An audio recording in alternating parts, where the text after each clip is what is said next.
flutters its wings, startling a wasp, prompting it to sting a young dog playing in a sandy lot, whose yelp scares a man driving by in a vanny bot. Only days ago, still getting used to the vehicle, heel lurches on the pedal, he wrestles with the wheel until it's obvious he's lost control. Van swerves, smacks directly into a hydro pole, which proceeds to topple, severing the wire instantaneously. A blackout transpires from a 3-block radius. Status of the response time, low priority because the neighborhood is zoned non-residential, but people do live there in converted lots, so the government's unaware of their existence.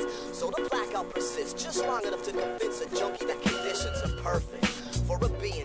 Targets a crib of a dealer he sees frequently, sneakily waits till the coast is clear, then grabs spare keys from under a stone that's near the doorway, which opens easily. He's not a real crook, just racking CDs, and he's almost finished when from behind the plant, the corner of a small box catches his glance. He's getting nervous, so just grabs it and runs, to find only later in his pad is a gun, which scares him initially, but then gets him thinking, why not hit a bank, fuck this apartment and it's stinking light, it's time to try to climb out. But in line the next day at the bank, he begins to find out, but no time to rewind out now.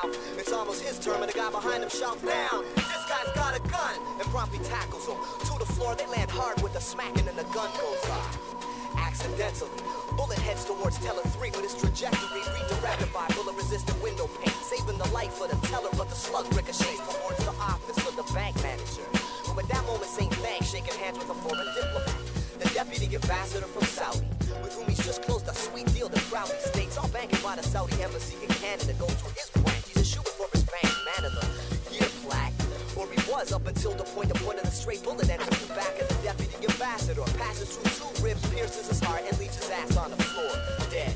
Soon sirens are waiting, the junkie's apprehended, thrown in jail and given life, with no chance of parole, but the Saudi government cries that a heavier toll must be paid, namely the life of the assailant. But Canada stands by its anti-death penalty legislation of retaliation. 2 Canadian journalists in a Saudi cell held for suspicion of spying are killed. The Saudi government claims no involvement, but Canada suspects foul play and so calls in its major ally, the U.S. of A., who needing Canadian waters been trying to reduce trade restrictions between the 2 nations. And so, as a token of reconciliation, American warships sent to the mouth of the Red Sea off the south coast of Yemen, directing its deadly cannons towards Riyadh. To the smaller boat rams it, sailors screaming jihad.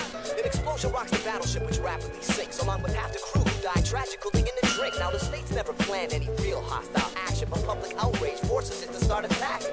Soon Medina's a scene of devastation, infuriating Saudi's Arabic brother nations, who respond with a wave of bombings in European and North American cosmopolitan centers. So these nations enter the fray, which seems one-sided, till the Arabic alliance persuades North Korea to align with them. And the next day, and just before 9 p.m., Boston's hit with a bomb carrying a nuclear warhead, leaving thousands injured with even more dead. The U.S. responds by launching its own bombs, but in its haste ends up calculating the wrong coordinates. The bombs fall short, hitting China. The millions murdered, better off than those left to die a slow death from consuming radioactive fumes, was spread to the former Soviet Union, who's already pissed at NATO, former listing former Soviet bloc nations. So Russia attacked Britain and the U.S., who respond in turn with the duet, nuclear technology on offer, making the bomb drop on Hiroshima look like water balloons in the hands of toddlers. Soon only neutral nations are left, till they too succumb to the radioactive wave of death, and it's over. The earth quiet, no laughter, no traffic, no music, no crying, no barking, no shouting, no church bell rings, and in the silence, a butterfly flutters its wings.